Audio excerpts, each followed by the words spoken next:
Right now, the world sentiment score is sitting at plus 0.11, with a notable momentum of plus 0.28 over the past 24 hours.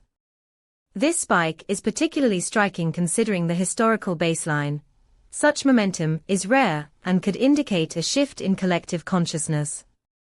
When you tap into our API, it delivers comprehensive sentiment data along with semantic clusters that help you understand the underlying themes driving this momentum. For instance, if you're building a real-time news aggregator, this insight can help you prioritize coverage on topics that are gaining traction, ensuring your content resonates with what people are currently feeling. Ready to dive deeper? Check out our documentation at pulsebit.lojenterprise.com/docs.